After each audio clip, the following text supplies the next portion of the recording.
नमस्कार, आप देख रहे हैं साधना प्लस और मैं हूं आपके साथ पूजा अग्रवाल। बुलेटिन की शुरुआत करेंगे, लेकिन उससे पहले नजर इस वक्त की हेडलाइंस पर।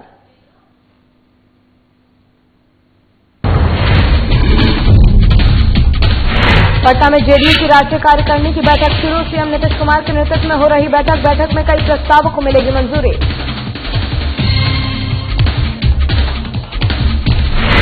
पाकुड़ में 29 दिसंबर को सरकार की मनाई जाएगी पहली वर्षगांठ। रानी ज्योतिर्मय स्टेडियम में होगा कार्यक्रम। डीसी ने स्टेडियम पहुंचकर लिया सभी तैयारियों का जायजा। आज तो केंद्रीय महासचिव माधव महतो ने की बैठक। कहा सरकार की नाकामियों को 29 दिसंबर को पार्टी करेगी उजागर। 29 दिसंबर को महागठबंधन सरकार का होगा 1 साल पूरा। और लातेहार के हेरहंज के प्रसिद्ध जलप्रपात दापत पापन में हुआ वन भोज कार्यक्रम। मनिका विधायक रामचंद्र सिंह ने की शिरकत। बड़ी संख्या में कांग्रेस कार्यकर्ता रहे मौजूद। चलिए शुरुआत करेंगे खबरों से। और जनता दल यूनाइटेड की राष्ट्रीय कार्यकारिणी की बैठक शुरू हो गई है। बता दें कि जेडीयू प्रदेश कार्यालय में राष्ट्रीय अध्यक्ष नीतीश कुमार के नेतृत्व में राष्ट्रीय कार्यकारिणी की बैठक हो रही है। इस बैठक में कई प्रस्तावों की मंजूरी हो सकती है और जेडीयू के इस राष्ट्रीय कार्यकारिणी की बैठक में कुल 60 सदस्य शामिल हैं। इसके अलावा राष्ट्र परिषद की बैठक में 250 सदस्य भी मौजूद हैं। बता दें कि शनिवार की देर शाम तक भी जेडीयू प्रदेश कार्यालय में पार्टी के राष्ट्रीय पदाधिकारियों की बैठक चलती रही। दरअसल जेडीयू की इस बैठक में कई एजेंडे तय हैं और एजेंडों पे मुहर भी लग सकती है। जनता दल यूनाइटेड को मजबूत और विस्तारित बनाने के लिए कई एजेंडों पर भी चर्चा होनी है।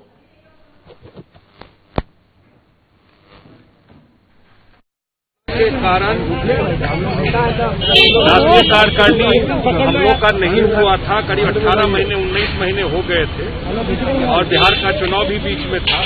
इसलिए राष्ट्रीय कार्यकारिणी एक कॉन्स्टिट्यूशनल प्रोविजन भी है कि इसके बेसिस पर होना चाहिए और इसी के लिए आज राष्ट्रीय कार्यकारिणी सारे देश में जो जेडीयू के हमारे साथी हैं और बिहार के साथी आए हुए हैं। आज मुख्यमंत्री जी का भी डिलिबरेशन होगा, भाषण होगा और विभिन्न विषयों पर क्या एजेंडा है तो अंदर जाके पता चलेगा। अरुणाचल में जो घटना घटी उसको लेकर कई सारे नेता क्या हाल है। बिहार में हमारा अलायंस है और जगह तो हम लोग आमने सामने लड़ते ही रहे हैं। दिल्ली में पिछले हम लोग अलायंस में जरूर लड़े, पिछला विधानसभा जब फरवरी में हुआ। जनता दल यूनाइटेड की राष्ट्रीय कार्यकारिणी की बैठक कल से ही शुरू हो चुकी है और लगातार बैठक की जा रही है। बता दें कि जेडीयू प्रदेश कार्यालय में राष्ट्रीय अध्यक्ष नीतीश कुमार के नेतृत्व में राष्ट्रीय कार्यकारिणी की बैठक हो रही है। इस बैठक में कई प्रस्तावों को मंजूरी मिल सकती है और आपको बता दें कि इस राष्ट्रीय कार्यकारिणी की बैठक में कुल 60 सदस्य शामिल होंगे और इसके अलावा राष्ट्र परिषद की बैठक में 150 सदस्य भी मौजूद हैं।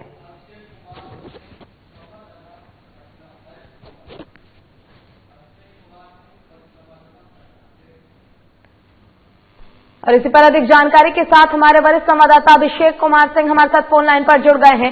अभिषेक, कल से ही जेडीयू की जो कार्यकारिणी की बैठक है वो लगातार जारी है और आज भी एक बार बैठक होनी है, तो इसको लेकर जो ताजा अपडेट्स है वो क्या है? जी पूजा, मैं बता दूं कि कल जो है जेडीयू के राष्ट्रीय पदाधिकारियों की बैठक हुई थी। मुख्य रूप से बैठक इसलिए हुई थी क्योंकि आज कार्यकारिणी और कार्य परिषद की बैठक है। बैठक के पहले जो पदाधिकारी होते हैं वो बैठते हैं और बैठक में क्या होना है, किस बातों पे चर्चा होनी है, उसको लेके एजेंडा फिक्स करते हैं। इसी को लेके कल पदाधिकारियों की बैठक हुई थी। उसमें कुछ प्रस्ताव लाया गया जिसपे आज डिस्कशन होगी और प्रस्ताव को पास किया जाएगा। मुख्य रूप से इस प्रस्ताव में अगर देखें तो प्रेजेंट जो पॉलिटिकल सिचुएशन है भारत का, उस पर चर्चा होनी है। वर्तमान जो सिचुएशन है, जो भारत की राजनीति किस करवट बदल रही है, उस पर चर्चा करेंगे जेडीयू के जो नेता हैं। साथ ही बिहार इलेक्शन में जो पार्टी का परफॉर्मेंस है उस पर भी चर्चा होगी। आखिर पार्टी इतनी सीट क्यों लाई, क्यों जो पार्टी के कद्दावर नेता थे उनकी हार हुई। साथ ही कोरोना पर भी चर्चा होगी कि कोरोना के दौरान जो बिहार की सिचुएशन है वो अन्य राज्यों के मुकाबले काफी बेटर रही है। डेथ रेट यहाँ पे काफी कम रहा है, इस पर भी चर्चा होगी। साथ ही आने वाले चुनाव में जो अन्य राज्यों में चुनाव होने वाले हैं, जैसे वेस्ट बंगाल हो गया, तमिलनाडु हो गया, पांडिचेरी हो गया, इन आने वाले चुनाव में जेडीयू की क्या भूमिका होगी, इस पर भी चर्चा होनी है। साथ ही अरुणाचल प्रदेश की जो पॉलिटिकल सिचुएशन है उसमें अहम चर्चा होनी है क्योंकि 6 विधायकों को जेडीयू के 6 विधायकों को बीजेपी ने तोड़ लिया है और अपने पाले में रख लिया है। इस पर भी चर्चा होनी है। और मौजूदा वक्त में अगर देखेंगे तो वेस्ट बंगाल में चुनाव होने हैं, तो वेस्ट बंगाल चुनाव में पार्टी की क्या भूमिका होगी, कितनी सीटों पे पार्टी लड़ेगी, इन सभी चीजों पर चर्चा होगी और प्रस्ताव लाया जाएगा। और जितने भी पदाधिकारी हैं, जो राष्ट्रीय परिषद के सदस्य हैं और कार्यकारिणी के सदस्य हैं, उनके साथ डिस्कशन के बाद इस प्रस्ताव को पास किया जाएगा। जी, जहां एक तरफ राष्ट्रीय कार्यकारिणी की बैठक में 60 सदस्य मौजूद होंगे, वहीं राष्ट्र परिषद की बैठक में भी 250 सदस्य मौजूद होंगे। तो कौन से वो अहम चेहरे होंगे नीतीश कुमार के अलावा जो इस बैठक में शामिल होंगे?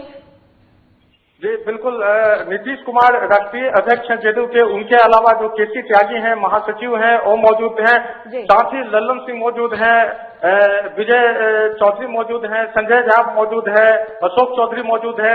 इस तरह के कई कदावर चेहरे, वशिष्ठ नारायण सिंह मौजूद हैं, कई कदावर चेहरे मौजूद हैं। साथ ही राष्ट्रीय परिषद के सदस्य में पूरे भारत के जो जेडीयू के जो परिषद के सदस्य हैं वो शामिल हुए हैं, वो चाहे वेस्ट बंगाल से हो, वो चाहे अरुणाचल प्रदेश से हो, वो चाहे तमिलनाडु से हो, मध्य प्रदेश से हो, यानी कि देश के कोने कोने से जेडीयू के जो राष्ट्रीय परिषद और कार्यकारिणी के सदस्य यहाँ पे मौजूद हैं।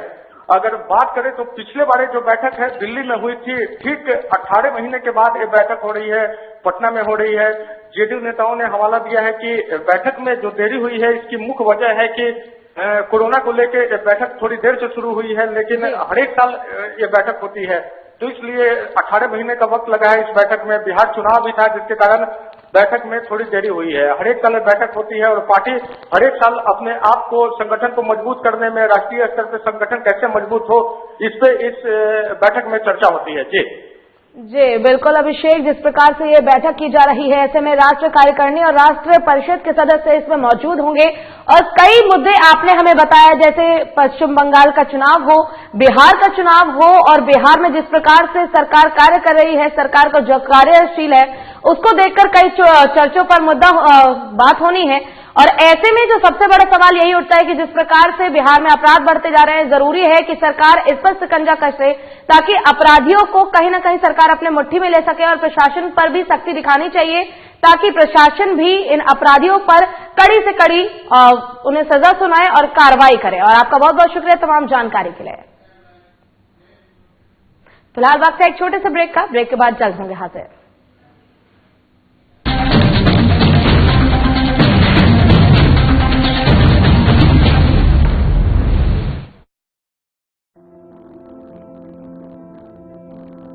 कोरोना का संकट अभी टला नहीं है, इसलिए लापरवाही बिल्कुल नहीं।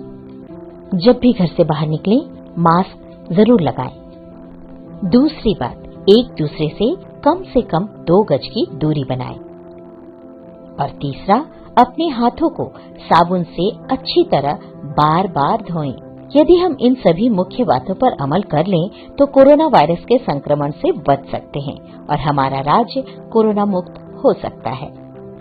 मेरे प्यारे झारखंड वासियों, कोरोना का जंग अभी जारी है। हम और आप मिलकर ही इस जंग को जीत सकते हैं। इसलिए सरकार द्वारा दिए जा रहे निर्देशों का पालन करें और विश्वास रखें, हम और आप मिलकर जरूर इस जंग को जीतेंगे। सूचना एवं जनसंपर्क विभाग, झारखंड सरकार द्वारा जनहित में प्रसारित।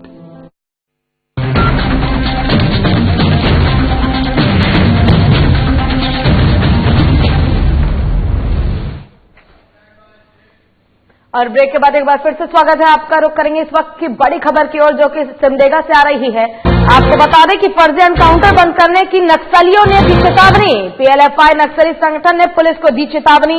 सिमडेगा बस स्टैंड में नक्सलियों ने चिपकाए पोस्टर। एरिया कमांडर आकाश टाइगर के नाम से चिपकाए गए पोस्टर।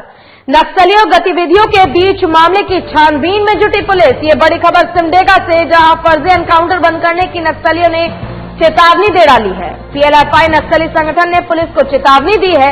सिमडेगा बस स्टैंड में नक्सलियों ने पोस्टर चिपकाए हैं और पुलिस को चेतावनी दे दी है खुलेआम। एरिया कमांडर आकाश टाइगर के नाम से ये पोस्टर चिपकाए गए हैं। नक्सली गतिविधियों के बीच मामले की छानबीन में पुलिस जुट गई है। सिमडेगा से बड़ी खबर, फर्जी एनकाउंटर बंद करने की नक्सलियों ने पुलिस को चेतावनी दी है। पोस्टर चिपकाकर ये चेतावनी दी गई है और एरिया कमांडर आकाश टाइगर के नाम से ये पोस्टर चिपकाए गए हैं।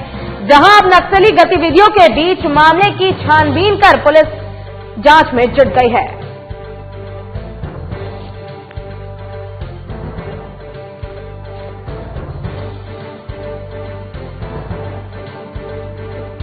सिमडेगा से बड़ी खबर, जहां फर्जी एनकाउंटर बंद करने के लिए नक्सलियों ने चेतावनी दी है। पीएलएफआई नक्सली संगठन ने पुलिस को चेतावनी दी है। खुलेआम बता दें कि पीएलएफआई नक्सली संगठन ने पुलिस को कहा है कि फर्जी एनकाउंटर बंद करे और सिमडेगा बस स्टैंड में नक्सलियों ने पोस्टर चिपकाकर ये चेतावनी दी है। एरिया कमांडर आकाश टाइगर के नाम से पोस्टर चिपकाए गए हैं। वहीं अब नक्सलियों की गतिविधियों को देखते हुए पुलिस मामले की छानबीन में जुट गई है। बड़ी खबर सिमडेगा से, जहां फर्जी एनकाउंटर बंद करने की नक्सलियों ने चेतावनी दी है। बता दें कि नक्सलवाद है वो काफी ज्यादा बढ़ता जा रहा था, जिस पर पुलिस लगातार एनकाउंटर कर रही थी। वहीं अब पोस्टर चिपकाकर पुलिस को साफ तौर पर पीएलएफआई के नक्सलियों ने चुनौती दी है और फर्जी एनकाउंटर बंद करने की चुनौती दी गई है। एरिया कमांडर आकाश टाइगर के नाम से ये पोस्टर चिपकाया गया है। सिमडेगा बस स्टैंड में नक्सलियों ने पोस्टर चिपकाया है और बता दें कि अब इसी बीच गतिविधियों को देखते हुए पुलिस मामले की छानबीन में जुट गई है।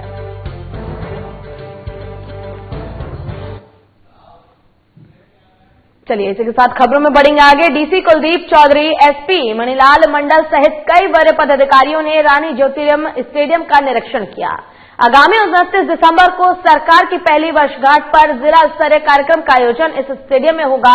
डीसी ने स्टेडियम का जायजा लेते हुए नगर परिषद के कार्यपालक पदाधिकारी गंगाराम ठाकुर को पूरे स्टेडियम और आसपास की साफ सफाई करने को कहा। उन्होंने पेयजल और स्वच्छता विभाग के कार्यपालक अभियंता को स्टेडियम परिसर में अस्थायी शौचालय की व्यवस्था करने को भी कहा है। वहीं सभी विभागों को अपने अपने विभाग के तहत संचालित योजनाओं से संबंधित स्टॉल लगाने को कहा गया है, ताकि आम लोग योजनाओं से संबंधित जानकारी प्राप्त कर सके।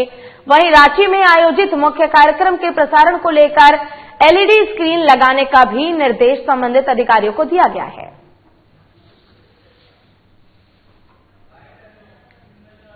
बताया है कि यहाँ लगभग 1000 व्यक्ति का जुटान होगा 29 तारीख को। निश्चित है कि उस दिन सोशल डिस्टेंसिंग का पालन करवाना है। उसके लिए हम लोग गेट बनाए हुए हैं। हर एक गेट पर मेटल डोर डिटेक्टर रहेगा, वहाँ हमारे फोर्स रहेंगी, रिस्किंग होगा, महिला पुलिसकर्मी रहेगी, पुलिसकर्मी रहेंगे सर, और पर्याप्त मात्रा में पुलिस बल हम तैनात करेंगे। राज्य स्तरीय कार्यक्रम होना है जिसका जिला में भी प्रसारण किया जाएगा। इसे लेके पूर्व में किसी बंद सभागार में 200 लोगों तक को बुलाने की अनुमति थी, जिससे आज वीसी के माध्यम से निर्देश प्राप्त हुआ है कि इसकी लिमिट को 1000 तक बढ़ाने के लिए प्रस्ताव दिया है और 1000 तक लाभों को कोविड के दिशा निर्देशों में रखते हुए हम लोगों ने इस ज्योतिर्मय स्टेडियम का चयन किया है, जहां पर अधिक संख्या में लोगों की बैठने की क्षमता है। और अभी 29 तारीख का कार्यक्रम हम लोग यहीं पर करेंगे, जिसमें हम लोग 1000 तक सभी लाभों को और पदाधिकारियों को मिलाकर बुलाने का प्रोग्राम बनाया गया, जिसमें कि एक स्टॉल्स भी लगाई जाएगी सभी विभागों की। और महागठबंधन सरकार का 29 दिसंबर को 1 साल पूरा होने वाला है, जहां सरकार में शामिल पार्टियां जश्न मनाने की तैयारी में हैं। वहीं विपक्षी दल 29 दिसंबर से सरकार के विफल बताने को लेकर जिला स्तरीय कार्यक्रम को सफल बनाने को लेकर कमर कस रही है। जामताड़ा स्थित किसान भवन में आजसू पार्टी के केंद्रीय महासचिव माधव महतो और जामताड़ा प्रभारी महेश राय ने कार्यकर्ताओं के साथ एक बैठक कर 29 दिसंबर को पार्टी स्तर से होने वाले सरकार विरोधी नीति बनाने में जुटे हुए हैं। आजसू पार्टी के केंद्रीय महासचिव माधव महतो ने कहा कि महागठबंधन के हेमंत सोरेन की सरकार का 1 साल पूरा होने वाला है। झारखंड के सभी जिला मुख्यालय में विरोधी सरकार को आईना दिखाएंगे। जिस विश्वास के साथ जनता ने वोट दिया और महागठबंधन ने सरकार बनाया, इनके नाकामियों को एक एक कर गिनाने का काम आजसू करेगी।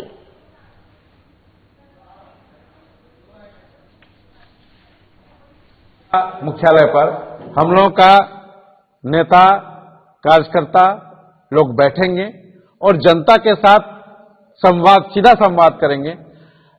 जो हम लोगों के साथ, जनता के साथ हेमंत सोरेन की सरकार किस तरह से विश्वासघात की है, आज तक कोई वादा पूरा नहीं किए हैं। जितनी उन्होंने 5 लाख नौकरी देने की बात की थी, नवयुवक को रोजगार देने की बात किए थे, पढ़े लिखे युवक युवतियों को भत्ता देने की बात किए थे,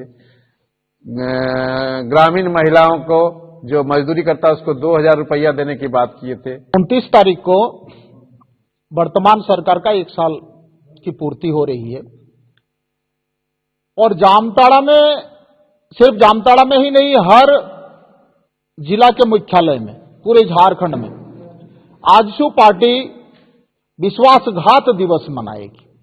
जिस विश्वास के साथ जनता ने वोट दिया और सरकार बनाया, यूपीए नीत सरकार बनी यहां पर, जिसका मुखिया हेमंत सोरेन जी हैं। और जैसा कि हमारे प्रभारी साहब ने भी कहा कि उनका हर वीडियो क्लिपिंग हम प्रोजेक्टर के माध्यम से रखेंगे और उनकी नाकामयाबी को एक एक करके गिनाएंगे।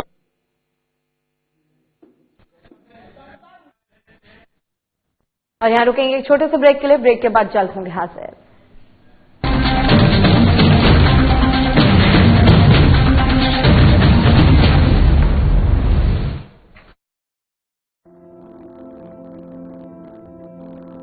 कोरोना का संकट अभी टला नहीं है, इसलिए लापरवाही बिल्कुल नहीं।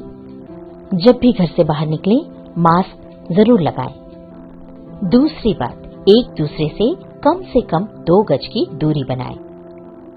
और तीसरा, अपने हाथों को साबुन से अच्छी तरह बार बार धोएं। यदि हम इन सभी मुख्य बातों पर अमल कर लें तो कोरोना वायरस के संक्रमण से बच सकते हैं और हमारा राज्य कोरोना मुक्त हो सकता है। मेरे प्यारे झारखंड वासियों, कोरोना का जंग अभी जारी है। हम और आप मिलकर ही इस जंग को जीत सकते हैं। इसलिए सरकार द्वारा दिए जा रहे निर्देशों का पालन करें और विश्वास रखें, हम और आप मिलकर जरूर इस जंग को जीतेंगे। सूचना एवं जनसंपर्क विभाग, झारखंड सरकार द्वारा जनहित में प्रसारित।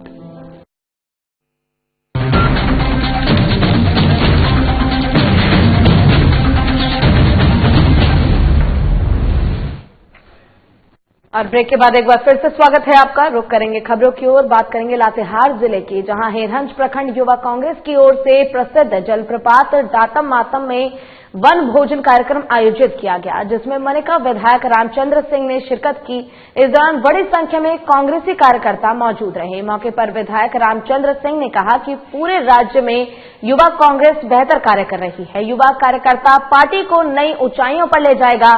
कांग्रेस ने हमेशा गरीब, किसान और युवाओं के लिए कार्य किया है। वर्तमान सरकार ने कई काम और विकास योजनाएं लागू की है, इससे राज्य का विकास होगा। कार्यक्रम के दौरान दर्जनों बुजुर्ग और गरीब महिलाएं पुरुष के बीच कंबल भी बांटे गए। वहीं सभी पार्टी कार्यकर्ताओं के साथ विधायक रामचंद्र सिंह ने वनभोज का आनंद लिया।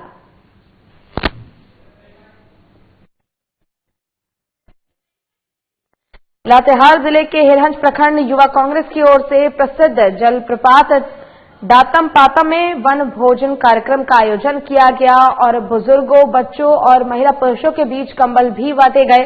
और ऐसे में आप तस्वीरों में देख सकते हैं कि आखिर कैसे एक कार्यक्रम का आयोजन किया गया है, जहां भोज कार्यक्रम का भी आयोजन किया गया था इस दौरान।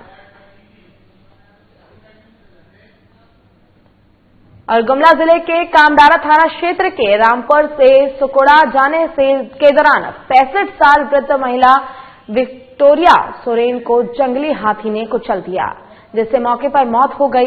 वृद्ध महिला विक्टोरिया सोरेन रामपुर से सुकुड़ा जा रही थी कि अचानक जंगली हाथी ने उस पर हमला कर दिया। घटना के बाद आक्रोशित ग्रामीणों ने मुआवजे की मांग कर रहे हैं।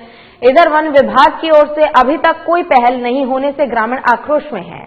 आपको बता दें कि इन दिनों गुमला जिले के कई जगहों में जंगली हाथियों का आतंक है, लेकिन वन विभाग की ओर से किसी तरह की कोई सुरक्षा व्यवस्था ग्रामीणों के लिए नहीं दी जा रही है।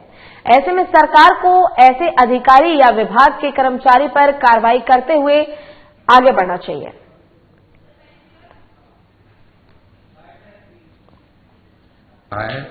साल में 2-3 बार होता है, फिर भी इतना होने के बावजूद भी जो वन विभाग वाला कोई सुरक्षा नहीं दे रहा है। तो हम लोग अपील करते हैं कि जो भी घटना हो रहा है, सुरक्षा के लिए वहाँ सुरक्षा मुहैया कराया। हर बार हो रहा है। रास्ता में से मुठभेड़ हो गया। किससे मुठभेड़ हो गया? हाथी से। कौन जगह? मतलब बगीचे जगह, रामपुर बगीचे जगह। अच्छा, तब फिर हम लोग को मालूम बताने गए गांव के वो लोग, फिर हम लोग बताए, उसके बाद हम लोग गए देखने के लिए। कितना संख्या में थे हाथी? संख्या में कम से कम 50-150 तक थे। उतना ज्यादा था? हाँ। 65 वर्षीय वृद्धा विक्टोरिया सोरेन की एक लोन एलिफेंट के मारे जाने से उनकी मृत्यु हो गई। यह रामपुर हेनरी बगीचा में है और इस पर हम लोग काफी खेद प्रकट करते हैं। ये एक लोन एलिफेंट है जो झुंड से बिछड़ा हुआ है, अतः इसको अब ट्रैक किया जाएगा कि किस झुंड से बिछड़ा है, और चूंकि यह लोन है तो ये खतरनाक आय के लिए भी हो सकता है, इस पर विशेष निगरानी की जा रही है। और बिहार में अपराध का ग्राफ लगातार बढ़ता जा रहा है और ऐसे में हम आपको बिहार के एक छोटे से गांव की दिल दहला देने वाली खबर बताने जा रहे हैं, जहां एक नाबालिग बच्ची के साथ दुष्कर्म किया जाता है और हत्या भी कर दी जाती है। और चौंकाने वाली बात यह है कि घटना को 4-5 महीने बीत चुके हैं पर अपराधी अब भी फरार है। इंसाफ की राह आज भी परिजन देखने को मजबूर है। इसी पर देखिए हमारी एक खास रिपोर्ट।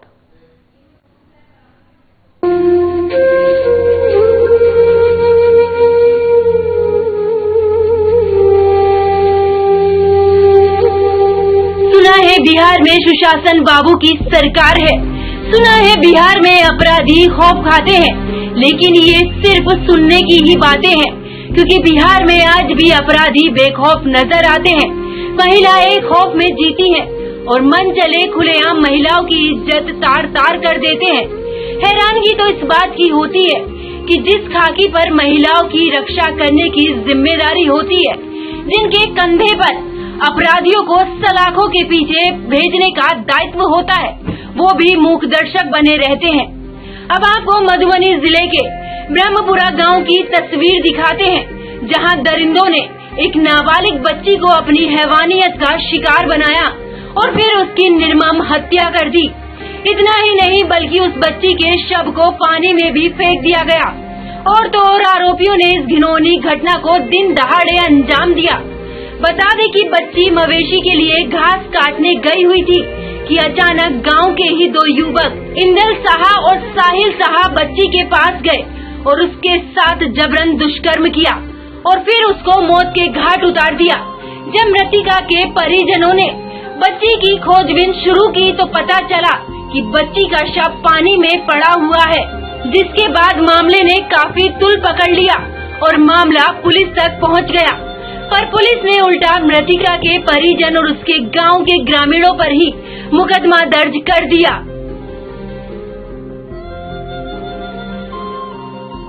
एकाने से मर्डर नहीं छे, यार से मिलके तो मारने छे।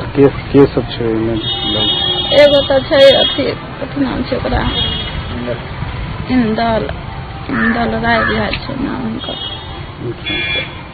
बाप के नाम छे मदन राय। और 2टा लड़का के सर पकड़बे नहीं, सब फटाफट अपने नाम बता देते। 2टा लड़का पहचान हो गया। हाँ। के छिए? हमर पोती है। हमर पोती है। की भेले केना मर्डर? पोती के कई माल जाल के खीवा पीवा लगल वो नहर है धारारी पर से बउआ के अब दूरा पर से लगे कि बाद में कंठी आगा जाकर बउआ के मर्डर के नहीं पानी में जाकर फेंक देला बउआ के मुंह में अते तब कंठ में धो देने, मुंह में टांग हाथ तोड़ देने। तब कहिया बउआ के कहा अपने दिन के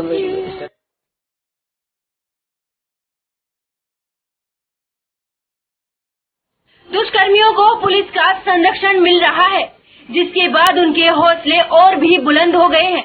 मधुबनी के अरेर थाना अध्यक्ष राजकिशोर कुमार के कार्यशैली पर भी कई सवालिया निशान खड़े हो रहे हैं, क्योंकि पुलिस अपराधी को गिरफ्तार करने की बजाय उसे संरक्षण दे रही है, जिससे मृतिका के परिजनों में खौफ का माहौल है। लिहाजा ये लोग आज भी अपनी बच्ची के लिए न्याय की गुहार लगा रहे हैं और आरोपी युवकों को कड़ी से कड़ी सजा देने की भी मांग कर रहे हैं।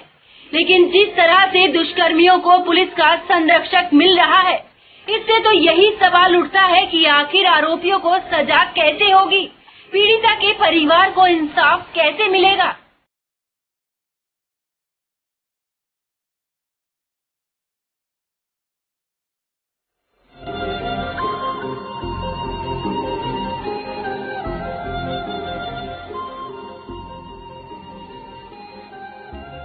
सर ये जो है ना, तो मेरी बहनी है, तो जब से घटना हुआ तब से हम लोग काफ़ी कोशिश कर रहे हैं। पहले तो हम लोग पुलिस को काफ़ी मदद भी किए कि जो बोले कि जिसका एविडेंस भी हम लोग दिए उसको।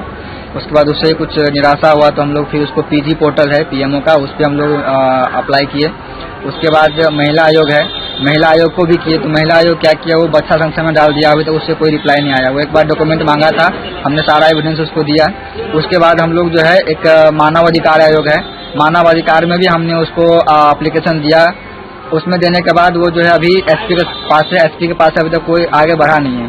पीजी पोर्टल का भी जो है ना, पहले वो पटना में था, पटना के बाद अभी एसपी के पास मधुबनी आया हुआ है। वहाँ पर भी वो 18 तारीख से ही, मतलब 18 नवंबर से ही अभी तक जो है ना उनके पास ही 18 अक्टूबर मतलब 18 नवंबर के बाद अभी तक कोई भी अपडेट नहीं है, कोई भी उसका जांच का अपडेट नहीं है। हमको तो बिहार पुलिस को तो कोई उम्मीद नहीं लग रहा है। यदि हो सके तो उच्च सत्र पदाधिकारी चाहे बिहार सरकार का जो इस न्याय दिलाने में मदद करे, उसी पर भरोसा है, उसी पर आस लगाए रखे हैं। माने उच्च स्तरीय जांच हो यही। चलिए, तो अभी तो सीबीआई का पूरा धूम मचा हुआ है। सीबीआई पूरा दूध का दूध पानी कर देता है, तो क्या लग रहा है कि जो सीबीआई जांच मांग करते हैं आप? हम सरकार से यही मांग करते हैं, जो हमारे ये घटना हुई इसको सीबीआई जांच हो।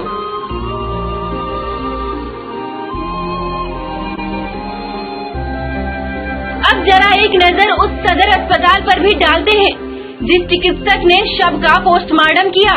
अस्पताल ने पीड़िता के जिंदा रहते ही पोस्टमार्टम रिपोर्ट दे दी जाती है। अब देखने वाली बात ये है कि मृतिका की हत्या से 2 महीने पहले उसका पोस्टमार्टम कैसे किया गया। इस मामले में ये साफ झलक रहा है कि पुलिस प्रशासन से लेकर पोस्टमार्टम रिपोर्ट तक सब साजिश का शिकार है।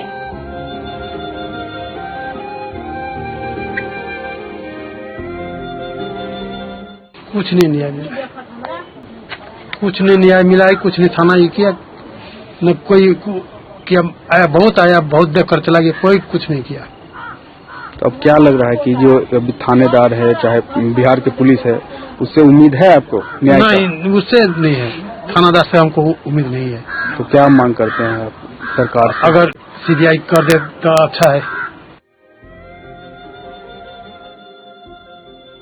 बिहार के मुख्यमंत्री न्याय के साथ विकास करने का दावा करते हैं और सबका साथ सबका विकास करने की भी बात कहते हैं, पर सवाल ये उठता है कि जहां दुष्कर्मियों को पुलिस का संरक्षण मिल रहा है, वहां परिजनों को इंसाफ कैसे मिलेगा? क्योंकि पुलिस ने एफआईआर में भी अभी तक आरोपियों का नाम दर्ज नहीं किया है, जो कि प्रशासन पर एक बड़ा सवाल खड़ा करता है। साधना न्यूज के लिए मधुबनी से आलोक कुमार की रिपोर्ट।